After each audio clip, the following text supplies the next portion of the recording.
Sejam todos bem-vindos a mais uma aula sobre direito canônico e hoje falaremos sobre as fontes do direito canônico. Dissemos no início do primeiro capítulo, o direito canônico, que para poder dar a cada um o seu direito segundo a justiça, deve ser determinado o conceito de fonte jurídica, que se refere justamente à determinação do que é certo. A fonte do direito são principalmente as pessoas, indivíduos ou grupos que, por seus atos e comportamentos, determinam de diferentes maneiras o que é certo em uma determinada sociedade. Nesse sentido, a primeira fonte da lei é o próprio Deus, o ordenador da criação e da redenção, é a lei divina. E depois, o legislador humano, a própria igreja e suas comunidades, os juízes e, na realidade, qualquer sujeito capaz de exercer direitos e cumprir deveres. Por outro lado, as fontes jurídicas são chamadas de atos típicos por meio dos quais se estabelece o que é certo. Nesse sentido, uma lei, um contrato, uma sentença, um decreto e outros mais são a fonte do direito. Dizemos típicos porque os atos que podem definir a lei são muito variados, mas trataremos apenas dos tipos ou espécies em que podem ser classificados. O primeiro livro do Código trata das fontes, normas e atos jurídicos. Do que acabamos de dizer, é necessário distinguir os dois principais tipos de fontes, normas e atos jurídicos. Norma, em sentido genérico, é a regra, escrita ou não, que determina a lei para um conjunto de casos semelhantes. O ato jurídico é, ao contrário, o que define o que é certo em um caso concreto. O direito não é constituído apenas pelas regras, pois ao lado delas existem outros elementos ou fatores que servem para especificar a lei. E, menos ainda, é constituído pelo Código, que é apenas um conjunto orgânico de normas escritas.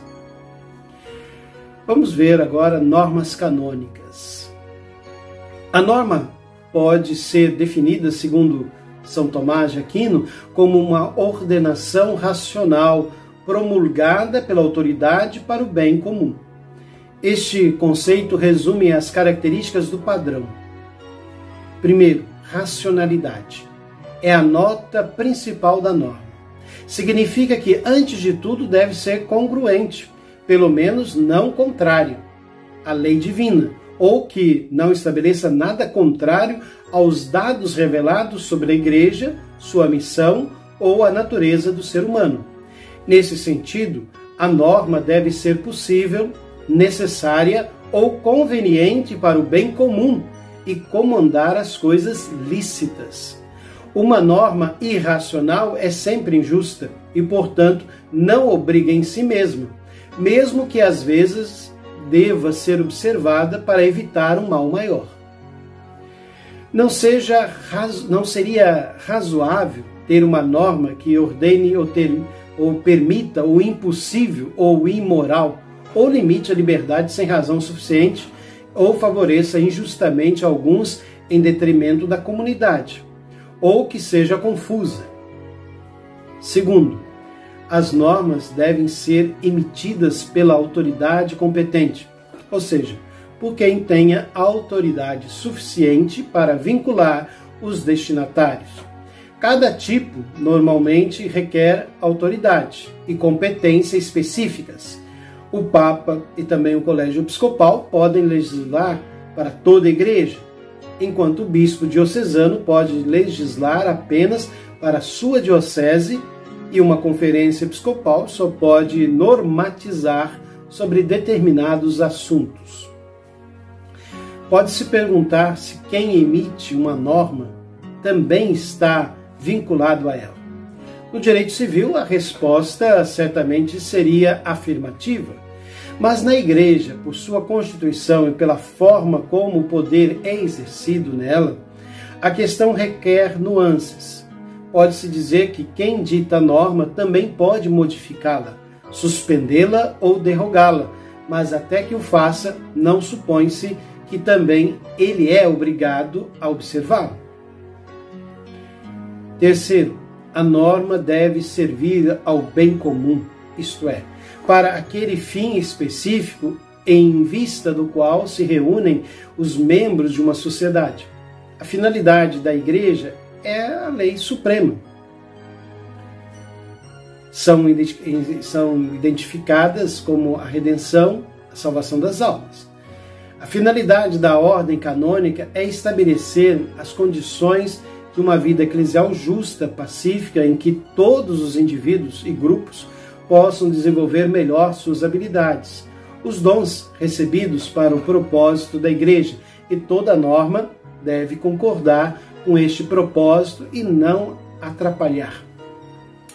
Precisamente porque o direito canônico deve contribuir, segundo sua própria natureza, para o bem comum eclesial, nele não deve haver lugar para atividades ou entidades que não sejam congruentes com o propósito da Igreja, ainda menos se forem contrários.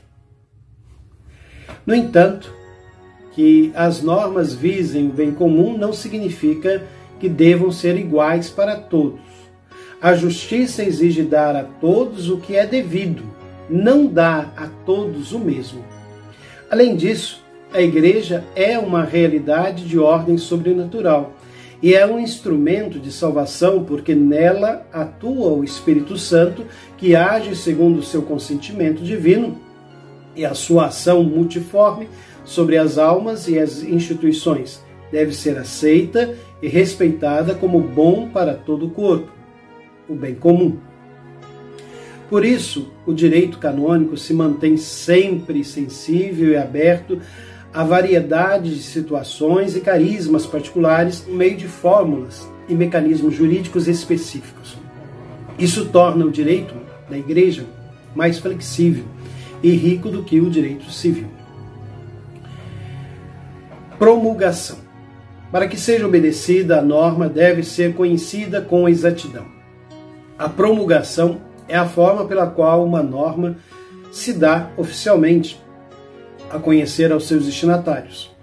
Para as normas escritas, a promulgação se dá por meio de sua publicação pela autoridade que as emite. Na próxima aula, ainda nas fontes do direito canônico, vamos abordar sobre a lei. Bons estudos e até a próxima!